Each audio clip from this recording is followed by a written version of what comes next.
कर उसे उठाया और कहा, अगर तुम्हें जिंदा रहना है तो इनकी जान लेनी होगी, नहीं तो तुम्हें लाइट हाउस से निकाल दिया जाएगा और तुम्हें मेरी हर बात माननी होगी। रोजाना पानी भर कर लाना, लाइट हाउस के छोटे बड़े काम करना और रात को मेरे साथ गार्ड ड्यूटी भी करनी होगी। अब डेविड के पास दूसरा कोई ऑप्शन नहीं था, इसी वजह से ये सब करना उसकी मजबूरी बन गया। डेविड अब क्रोनर की हर बात मानने लगा, लेकिन एक चीज थी जो उसे बिल्कुल भी पसंद नहीं आई। वो ये थी कि हर रोज उस फीमेल क्रीचर को अलग अलग तरीकों से फिजिकली टॉर्चर करना। रात होती है, दोनों फिर से गार्ड ड्यूटी के लिए तैयार हो जाते हैं और एक बार फिर वो क्रीचर समुद्र से निकलकर बाहर आते हैं। लेकिन आज डेविड को डर नहीं लग रहा था। उसने क्रीचर पर फायरिंग शुरू की, मगर आज क्रोनर कुछ भी नहीं कर रहा था। वो डेविड को बाहर छोड़कर लाइट हाउस का गेट बंद कर देता है और खुद चुपचाप अंदर बैठ जाता है ताकि डेविड खुद सीख सके कि इन क्रीचर से कैसे लड़ा जाता है। इसी तरह डेविड को लड़ते लड़ते वो रात कट जाती है और सुबह हो जाती है। सुबह क्रोनर ने देखा कि डेविड लाइट हाउस के गेट के बाहर खून में लथपथ बैठा था। अब उसने सीख लिया था कि इन क्रीचर्स से कैसे लड़ना है। इसी तरह समय गुजरता गया, रातों को इन क्रीचर्स से लड़ते हुए और दिन भर क्रोनर के लाइट हाउस के काम संभालते हुए। ये आइलैंड अब उसके लिए एक बंद घर जैसा हो गया था। वो हर वक्त सोचता रहता था कि कब ये जगह छोड़कर आजादी की सांस लेगा। समय के साथ साथ डेविड का उस फीमेल क्रीचर के साथ एक अजीब सी दोस्ती बन गई थी। डेविड को उसके लिए अब बुरा लगने लगा था। अब उसे समझ आया कि अपने लोगों को छोड़कर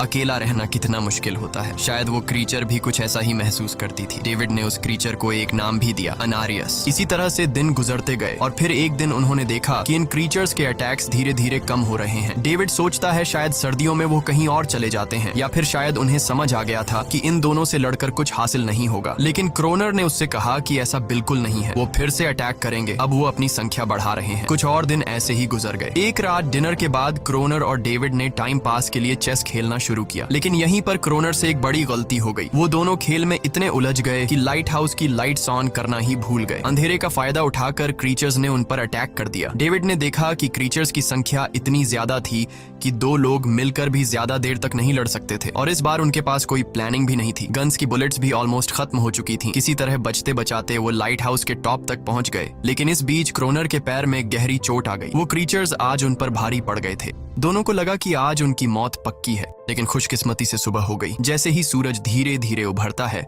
वो क्रीचर्स लाइट हाउस छोड़कर समुद्र में वापस चले जाते हैं। कड़कती धूप निकलने के बाद एनेरियस क्रोनर के जख्म को ठीक करने की कोशिश करती है, लेकिन अब तक डेविड को समझ आ चुका था कि वो इन क्रीचर्स के साथ ये लड़ाई जीत नहीं सकते। बुलेट्स भी अब खत्म होने के करीब हैं। उनके पास खाना भी इतना नहीं है कि वो ज्यादा देर तक चल सकें। लकीली अगले दिन जब डेविड लाइट हाउस के बाहर इधर उधर घूम रहा था तो उसने समुद्र में एक जहाज देखा। वो जल्दी से अंदर से फ्लेयर गन लाया और जहाज को सिग्नल देने गया, लेकिन क्रोनर ने उसे रोक दिया क्योंकि वो नहीं चाहता था कि डेविड यहाँ से जाए। उसी वक्त अनारियस ने क्रोनर पर हमला कर दिया। वो डेविड को क्रोनर से बचाना चाहती थी। क्रोनर किसी को भी ये आइलैंड छोड़ने नहीं देना चाहता था। ये आइलैंड उसकी अपनी दुनिया थी जहाँ वो एक किंग की तरह रहता था। वो डेविड को भी जाने नहीं देना चाहता था। इतने समय से अकेला रहने के बाद अब उसके पास कोई था जिससे वो बात कर सकता था, और अगर डेविड उस शिप में वापस चला गया तो वो वहां जाकर सबको एनेरियस और उनके बारे में बता देगा। इसलिए अब डेविड यहाँ से नहीं जा सकता। धीरे धीरे वो शिप डेविड की आंखों के सामने समुद्र में गायब हो गई। अब उसके पास कुछ भी करने को नहीं था। कुछ और दिन ऐसे ही बीत गए। क्रोनर अब भी डेविड और अनारियस दोनों के साथ बुरा बर्ताव कर रहा था, लेकिन अनारियस को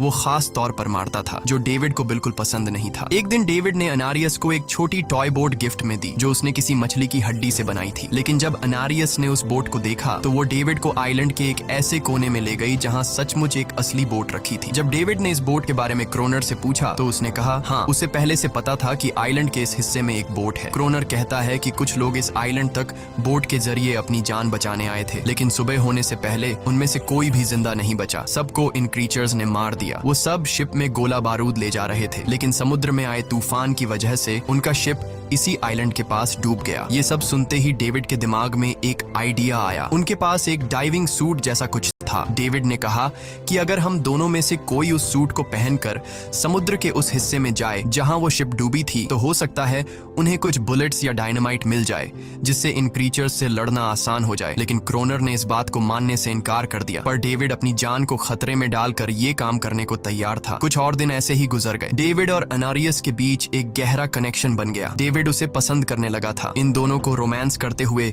ये सब क्रोनर ने चुपके से देख लिया। क्रोनर को लगा कि अनारियस एनारियस उसे छिन जाएगी, इसलिए डेविड को रास्ते से हटाना पड़ेगा। अगले दिन क्रोनर खुद डेविड की बात मानने को तैयार हो जाता है। वो डेविड से कहता है, ठीक है, तुम सूट पहनकर नीचे पानी में जाओगे और वहाँ ढेर सारा RDX कलेक्ट करोगे, फिर मैं तुम्हें बोट से ऊपर की तरफ खींच लूंगा। लेकिन क्रोनर का असली इरादा कुछ और ही था। वो चाहता था कि डेविड उसकी मदद से समुद्र के नीचे रखे डायनामाइट के बॉक्सेस वापस सरफेस तक ले आए और उसके बाद उसे वही समंदर में अकेला छोड़ दे ताकि वो क्रिएचर्स उसे मार दें। इस तरह डायनामाइट भी उसके पास आ जाएगा और एनारियस फिर से उसकी गुलाम बन जाएगी। वो दोनों बोट में बैठकर उस जगह पहुंच गए जहां शिप पानी में डूबा था। डेविड ने डाइविंग सूट पहना और समंदर के नीचे उतर गया। नीचे जाने के बाद डेविड ने देखा कि शिप पूरी तरह तबाह हो चुकी है, लेकिन उसकी किस्मत अच्छी थी कि उसे कुछ डायनामाइट के बॉक्स मिल गए। लेकिन तभी अचानक कुछ क्रिएचर उसके सामने आ गए। क्रिएचर्स को देखते ही डेविड घबरा गया और नीचे गिर पड़ा। वो डाइविंग सूट इतना भारी था कि वह हिल भी नहीं पा रहा था और डेविड क्रोनर को ऊपर सिग्नल भी नहीं भेज पाया। क्रोनर को लगा कि शायद वह क्रिएचर्स डेविड को मार चुके हैं, लेकिन असल में वो तो सिर्फ 2 छोटे बच्चे थे। डेविड ने जैसे तैसे करके अपना डाइविंग सूट वहीं छोड़ दिया और ऊपर सतह तक खुद को पहुंचाया। उन्हें वहां कुछ पुराने बॉक्स मिले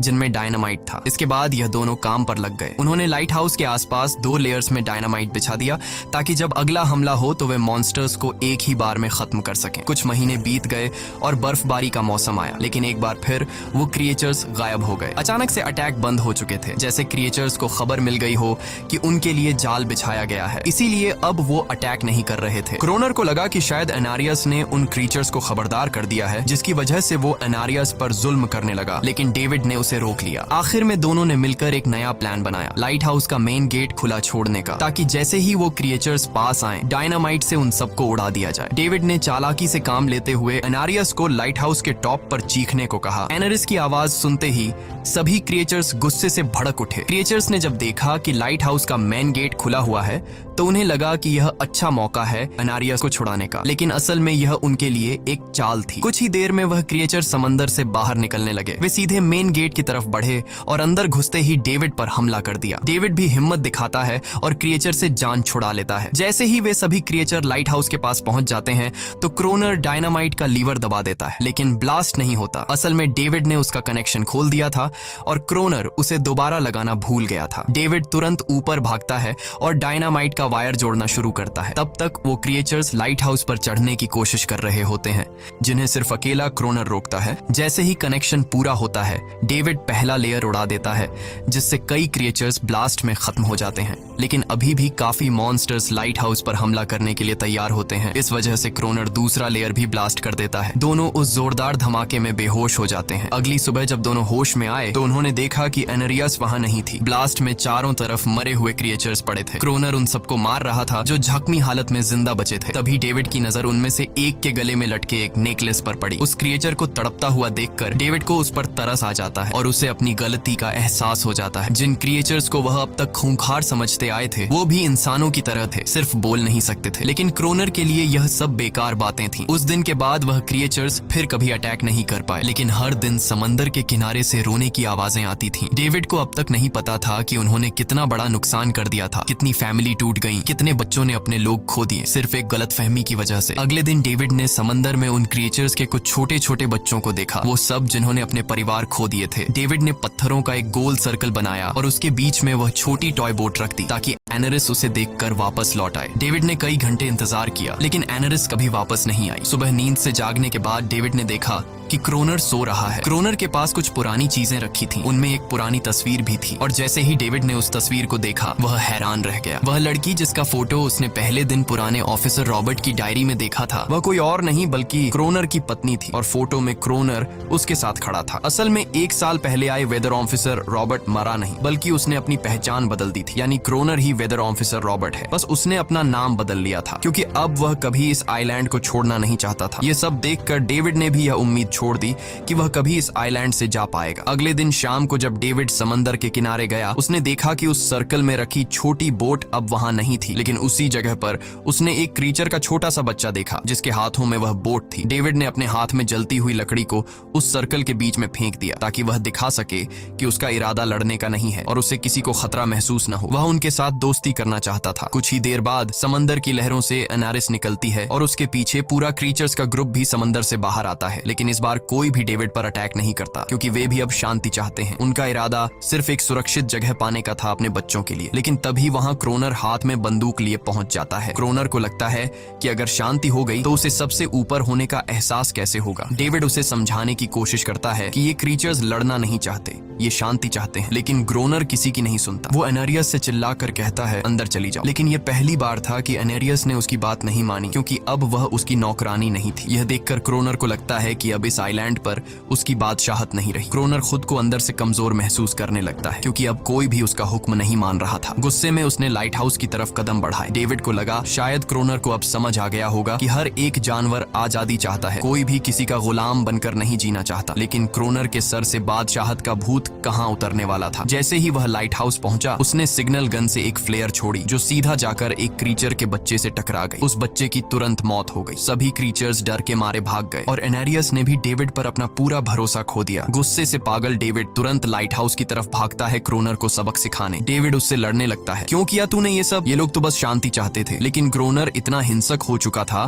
कि उसने डेविड को मारने का फैसला कर लिया। वह हाथ में लोहे का रॉड लेकर जैसे ही डेविड पर वार करने जा रहा था, डेविड ने उसे उसके असली नाम से पुकारा और कहा, रुक जाओ रॉबर्ट, तुम खूनी नहीं हो। ये सुनकर क्रोनर एकदम रुक गया। असल में रॉबर्ट ऐसा इंसान कभी था ही नहीं। इस आइलैंड पर आने के बाद अकेले रहने की वजह से उसकी मेंटल हेल्थ बिगड़ चुकी थी। अकेलापन, अपनी पत्नी की मौत और गहरा डिप्रेशन, इन सब ने उसे ऐसा बना दिया था। वह असल में कोई किलर नहीं था, वह एक अच्छा इंसान था। क्रोनर को एहसास हुआ कि ये क्रीचर्स कभी लड़ना नहीं चाहते थे, वे बस शांति चाहते थे। क्रोनर ने उन्हें सिर्फ इसलिए मारा ताकि वह खुद को पावरफुल दिखा सके। और अब क्रोनर को अपनी गलती का एहसास हो चुका था, इसीलिए उसने खुद को उन क्रीचर्स के सामने सरेंडर कर दिया और कुछ ही पलों में उन्होंने उसे मार दिया। डेविड लाइट हाउस के अंदर खुद को लॉक कर लेता है। समय ऐसे ही बीतता चला जाता है और 1 साल बाद आइलैंड पर एक गवर्नमेंट अफसर आता है। साथ में एक नया वेदर ऑफिसर भी होता है। अब नए गवर्नमेंट अफसर ने इस आइलैंड पर वेदर मॉनिटर की ड्यूटी करनी थी। जब कैप्टन पिछले अफसर के बारे में डेविड से पूछता है तो डेविड भी वही बात करता है कि वह पानी की तरफ गया था लेकिन कभी वापस नहीं आया। और वेदर ऑफिसर को भी लगता है कि डेविड